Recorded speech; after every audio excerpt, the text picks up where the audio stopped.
बिस्मिल्लाहिर्रहमानिर्रहीम। अस्सलाम वालेकुम। इतवार के दिन मिलादुन्नबी सल्लल्लाहु अलैहि वसल्लम का जुलूस निकाला गया और उसी दिन मुनसिफ अखबार के सफ़े आखिर पर जामे निज़ामिया का फतवा भी शाये हुआ। फतवा यह था कि इजहार खुशी में गाना बजाना, डीजे लगाना, रक्स करना, रात भर सड़कों पर घूमना, रुकावटें पैदा करना, चमक लगाना, अर्श लगाना, स्टंट्स करना बिल्कुल गैर शरई और गैर इस्लामी हरकतें हैं। सुबह के अखबार में मैंने ये फतवा देखा और उसी दिन भर मीलाद के जुलूस के मनाजिर और तमाशे सबने देखे। अब यहाँ दो बातों को लेकर मैं ये वीडियो बना रहा हूँ। पहली बात, मैं जामे निज़ामिया के उलमा से ये पूछना चाहता हूँ कि मिलादुन्नबी सल्लल्लाहु अलैहि वसल्लम के मौके पर जुलूस निकालने की इजाज़त देने की आखिर ज़रूरत ही क्या थी? जुलूस का निकालना कौन सी खुशी है? खुश होना और खुशी मनाने के फ़र्क का आपको क्या अंदाज़ा नहीं है? आप लोग तो इतने तालीम याफ्ता हैं कि माशाल्लाह के आप लोगों के नाम भी हज़रत से शुरू होकर दामत बरकातहुम पर ख़त्म होते हैं। मुझ जैसे जाहिल की कोई औकात नहीं है कि आप लोगों को कुछ बोल सकूं, जबकि आप लोग ये बात अच्छी तरह से जानते हैं कि नबी करीम सल्लल्लाहु अलैहि वसल्लम का इस दुनिया में तशरीफ़ लाना एक ऐसी खुशी, मसरत और रहमत है कि जिसकी खुशी हम चंद झंडियों, चाइना के चीप लाइटिंग्स और डीजे जैसी जाहिलियत और दज्जालियत और नाच गाने जैसे तागूती हरकतों से अदा करके खुल्लम खुल्ला इस बात का ऐलान कर रहे हैं कि हम इतने बुज़दिल और कमज़ोर हो चुके हैं कि रहमतुल लिल आलमीन सल्लल्लाहु अलैहि वसल्लम के किरदार को अपनाना हमारे बस की बात नहीं। हम तो बस खुशियों के नाम पर दूसरों को तकलीफ देते हुए अपने दीन को बदनाम करना ही जानते हैं।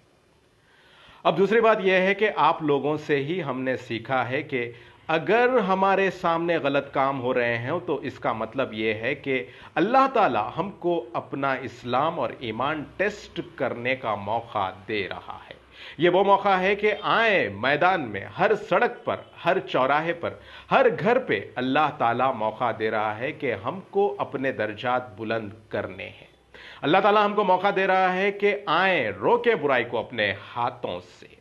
और इसका दूसरा पहलू यह है कि अगर बुराई हमारी आंखों के सामने उरूज पर है और हम देखते हुए भी खामोश हैं तो समझो कि हमारे दिलों पर मोहर लग चुकी है। कम से कम अगले साल हर आलिम दीन बजाय फतवे छपवाने के मैदान में आकर अपने हाथों और अपनी जुबान से इस शैतानियत को रोके, क्योंकि यह अल्लाह के नबी और साहबा का किरदार था और इस किरदार को अपनाना ही असली खुशी और असल मीलाद है। खिलाफत राशिदा के बाद जिस तरह मुस्लिम उलमाओं में इख्तिलाफी मसाइल को असल इस्लाम और असल दीन का तसव्वुर दे दिया गया, अब उस तागूती अमल को चैलेंज करते हुए हर मसलक के आलिमों को हर फितने के खिलाफ मैदान में आने की ज़रूरत है। और यही असल में हमारा इत्तेहाद है। जिन छोटी छोटी बातों को लेकर हम आपस में अपनी 1.5 ईंट की मस्जिदें बनाए मसलकों में बटे हुए हैं, उन मसलों का खबर के सवाल जवाब से हरगिज कोई ताल्लुक नहीं है। लेकिन फितने और बुराइयों को आपसी इत्तेहाद के साथ नहीं रोका गया तो याद रखना, इसका जवाब तो हर किसी को अपनी खबर में देना ही देना है। आखिर में मेरी आप लोगों से गुजारिश है कि आप इस पोस्ट को इतना शेयर करें कि ये शहर हैदराबाद के हर आलिम दीन तक पहुँचे कि पहली नस्ल की कम इल्मी, दूसरी नस्ल की रिवायात और तीसरी नस्ल का अकीदा बन जाता है। अस्सलाम वालेकुम।